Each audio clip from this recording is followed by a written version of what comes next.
Hello friends, कैसे हो आप लोग। मैं हूं दीपक और आप देख रहे हो मेरा यूट्यूब चैनल। दोस्तों, आज हम बात करने वाले हैं ईपीएफ के रेट रिडक्शन के बारे में, जो 12% से 10% कर दिया था। तो उसके अंदर आज हम देखेंगे कि उसकी किस किस तरीके से एप्लीकेबिलिटी होगी और वो हमारे ऊपर किस तरीके से एप्लीकेबल होगा और किस तरीके से एप्लीकेबल नहीं होगा। तो चलिए फ्रेंड्स, शुरू करते हैं। जैसा कि आप सब जानते हैं, notification is available under the tab covid on the home page of EPFO website. आप जिस नोटिफिकेशन के यहाँ पे मैं डिस्कस कर रहा हूँ, जिस नोटिफिकेशन का, आप उस नोटिफिकेशन को ईपीएफओ की साइट से जाके डायरेक्ट डाउनलोड भी कर सकते हैं।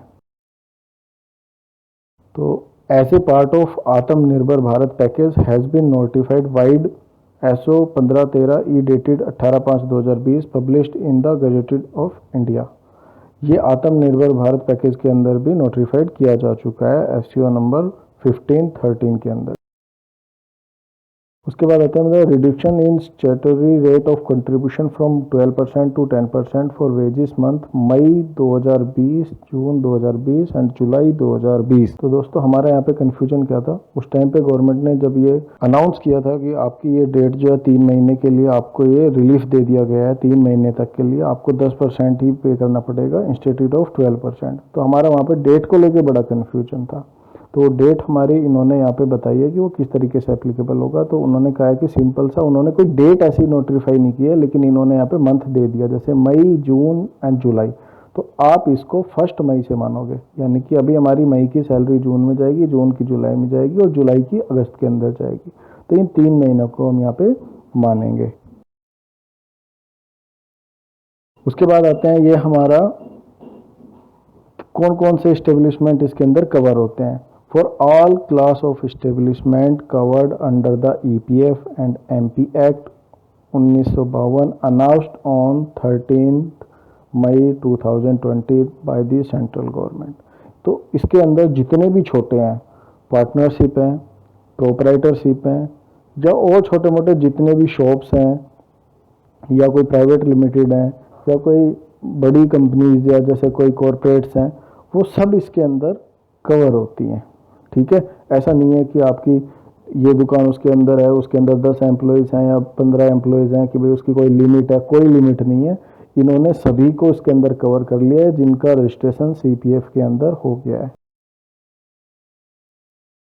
अब हम चलते हैं और देखते हैं कि कौन इस स्कीम के लिए एलिजिबल नहीं होगा। तो सबसे पहले हमारा है all the establishment like central and state public sector enterprises or any other establishment owned or controlled by or under control of the central government or state government. These establishments shall continue to contribute at 12% of basic wages and dearness allowance। तो इसके अंदर सिर्फ एक category है जो आपकी central government हो या स्टेट पब्लिक सेक्टर एंटरप्राइजेस हो या कोई अदर इस्टेब्लिशमेंट हो जो कि सेंट्रल गवर्नमेंट और या स्टेट गवर्नमेंट के द्वारा रन करी जा रही हो, यानी कि उसके अंदर वो इंडिविजुअल उसको नहीं चलाता हो। ठीक है, उसको केवल सेंट्रल गवर्नमेंट चलाती हो या फिर स्टेट गवर्नमेंट चलाती हो, बस ये ध्यान रखना है और हमें इसके अंदर कुछ ध्यान रखने की ज़रूरत नहीं है। उसके लिए ये स्कीम एप्लीकेबल नहीं है। जितने भी सरकारी कंपनीज या जो भी सेंट्रल गवर्नमेंट के द्वारा ये चलाए जा रहे हैं, वो सब इसके अंदर कवर नहीं होंगे। ठीक है, अब नेक्स्ट है हमारा the reduce rate is also not applicable to establishments eligible for PMGKY benefit since the entire employees EPF contribution 12% of wages and employer EPF and EPS contribution 12% of wages totaling 24% of monthly wages is being contributed by the central government। अब ये क्या है, तो friends, ये PMGKY का मतलब है प्रधानमंत्री गरीब कल्याण योजना। इससे पहले गवर्नमेंट ने जो स्कीम लॉन्च करी थी, मैं आपको दिखा देता हूँ वो क्या है। तो ये हमारी प्रधानमंत्री गरीब कल्याण योजना है। इसके अंदर इन्होंने एम्प्लॉयर के लिए 24%, यहाँ पे 24% ऑफ वेजेस। इसमें क्या था कि गवर्नमेंट ने डिसाइड किया था कि जो आपको एम्प्लॉयर को पे नहीं करना, वो दोनों का शेयर जो होगा वो गवर्नमेंट पे करेगी। ठीक है, और ये हमारी गाइडलाइंस थी 26/3/2020 को इन्होंने अनाउंस किया था। तो इसके अंदर क्या था, ये उनके लिए एप्लीकेबल था जिसके अंदर who are employed in establishments having up to 100 employees with 90% or more of such employees earning monthly less than 15,000। तो इसकी एप्लीकेबिलिटी कब से हुई है फ्रेंड्स, तो इसकी एप्लीकेबिलिटी हुई है the scheme will be operation for the wages months March 2020, April 2020 and May 2020। अब नेक्स्ट है हमारा, how does the reduce rate of contribution help the employer and employees. तो इन्होंने क्या किया है, एम्प्लॉयर की जो कॉस्ट थी वो 12% आ रही थी, अब वो 12% की जगह 2% घट गई उसकी और वो 10% हो जाएगी। ठीक है, इस monthly EPF wages for your example यहाँ पे मैंने आपको समझाया भी है। If ₹10,000 is monthly EPF wages only 1,000 instead of 1,200 is deducted from employees wages and employer पे ₹1,000 instead of 1,200 towards EPF contribution. ठीक है, इसके अंदर ये क्या बताया गया है, इसके अंदर सिंपल से ये बताया गया है कि जहाँ पे एम्प्लॉयर जब पहले 1,200 रुपये पे कर रहा था गवर्नमेंट को, अब वो इसकी 1,200 की जगह 1,000 रुपये पे करेगा। ठीक है, उसकी लिक्विडिटी यहाँ पे थोड़ी सी उसको रिलीफ मिलेगा। ऐसे ही आपका एम्प्लॉयज़ की केस में है, जब एम्प्लॉयज़ के केस के अंदर जब उसकी सैलरी अगर वहाँ पे मान लो अगर सपोज करो आप उसकी सैलरी 15,000 रुपये और 15,000 रुपये में से वो पहले 12% काट रहे थे और अब 12% काट के उसको जो है सैलरी दी जा रही थी, लेकिन अब आगे 3 महीने तक उसकी सैलरी में से केवल 10% कटेगा, तो उसके हाथ में भी थोड़ा सा कैश एक्स्ट्रा जाएगा। वो भले ही 400 500 है जो भी उसके पास जा रहा है, लेकिन जा तो रहा है ना, थोड़ा सा एक्स्ट्रा जा रहा है बस उसके पास। अब नेक्स्ट है हमारा, what will be rate of contribution for administrative charges and insurance.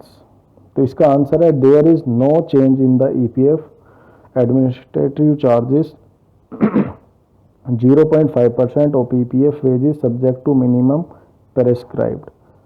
तो इसके अंदर इन्होंने कोई चेंज नहीं किया है। इन्होंने यहाँ पे कन्फ्यूजन दूर कर दिया है कि एडमिनिस्ट्रेटिव चार्जेस और ईडीएलआई कंट्रीब्यूशन के अंदर इन्होंने कोई चेंजेस नहीं किया है, वो सेम एज इट इज़ रहेंगे। जो हमारा 0.5 कट रहा था वो हमारा 0.5 ही कटेगा।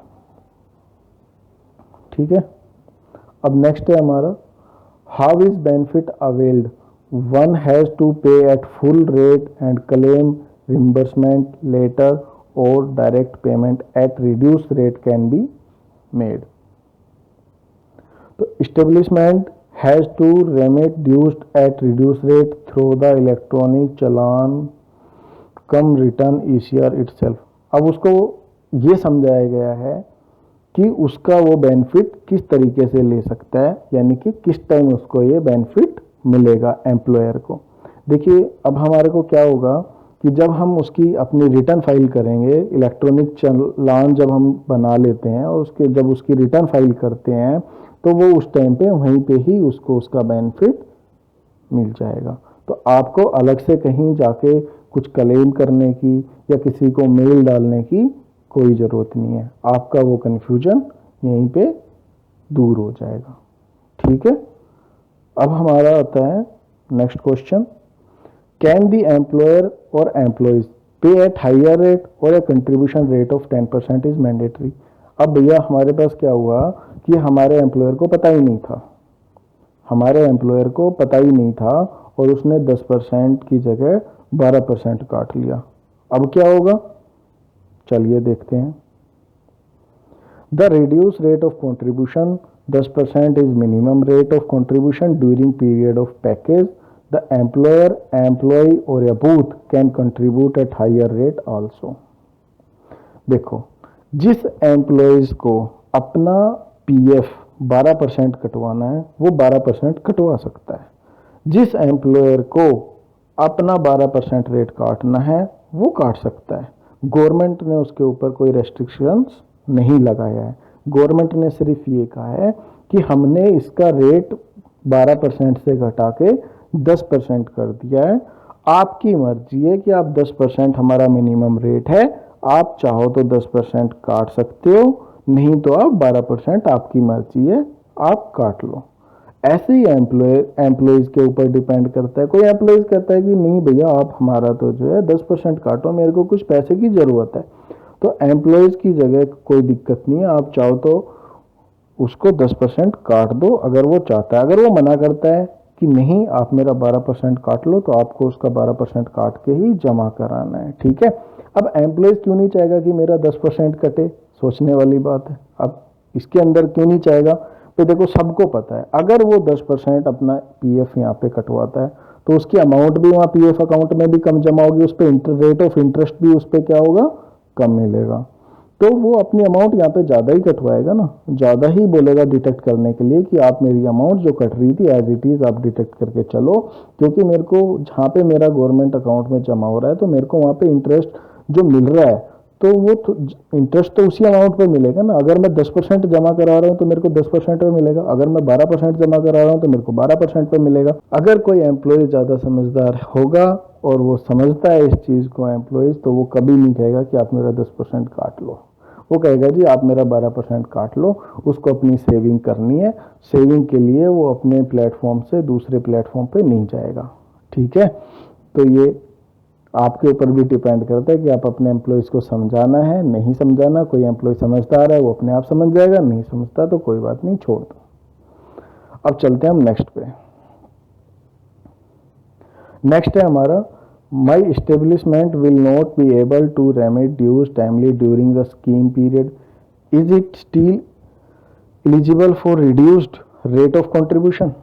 अब हमारा क्वेश्चन आता है कि सर मेरी जो इस्टेब्लिशमेंट है वो टाइम पे, मान लो आज मेरे पास कोई कैश की कमी है या मेरे पास बैंक में सफिशिएंट बैलेंस नहीं है या जो भी रीज़न है कि मेरी कंपनी शट डाउन है, जो भी रीज़न है आज के टाइम में, ठीक है, आपने वो टाइम से जमा नहीं कराया, मई का मई में जमा नहीं कराया, जून का जून में नहीं कराया, जुलाई का जुलाई के अंदर नहीं कराया, कहने का मतलब इनकी जो ड्यू डेट्स होती हैं अपने ड्यू डेट के हिसाब से इसको डिपॉजिट नहीं कराया, तो क्या आपको इसकी स्कीम का बेनिफिट मिलेगा? बिल्कुल मिलेगा जी, सरकार कहती है जी बिल्कुल मिलेगा, लो आप। तो उसका कहता है कि yes the rate of contribution is 10% for the 3 wages months May 2020, June 2020 and July 2020 irrespective of date of payment. Clear? उन्होंने ये बिल्कुल क्लियर बोल दिया कि चाहे आप उसको लेट जमा कराओ चाहे कुछ भी कराओ, आपको इसका बेनिफिट मिलेगा। तो हमें परेशान होने की जरूरत नहीं है कि हम इस महीने जमा करें या हम अगले महीने जमा करें। हमारे पास जब लिक्विडिटी होगी, एम्प्लॉयर के पास जब लिक्विडिटी होगी, वो उसको जमा कर सकता है। अब हमारा नेक्स्ट है, is the option to contribute at reduce rate available to establishment availing PMRY benefits. तो ये क्या कहता है? Yes the establishment availing PMRPY benefits can remit contribution at reduce rate. तो वो यहाँ पे इसका ले सकता है, ठीक है। अब हमारा नेक्स्ट है, the rate of contribution for my establishment is 10% as it is in manufacturing of guar gum. Will the rate of contribution be further reduce for my establishment? The establishment which are already entered to reduced rate of contribution 10% through the SO 320E dated 9 April 1997 are not eligible for any further reduction in rate of contribution. ये क्या कहता है कि those establishment जो already SO 320 के against जो वहां पे कंट्रीब्यूशन कर रही है वो इसके लिए एलिजिबल नहीं होगी। तो ये थे आज के हमारे मेन पॉइंट्स जिनके ऊपर हमने डिस्कस करा। अगर आपको मेरी वीडियो अच्छी लगी हो तो प्लीज़ लाइक, शेयर और कमेंट करना बिल्कुल मत भूलिए। Thank you very much. Bye bye.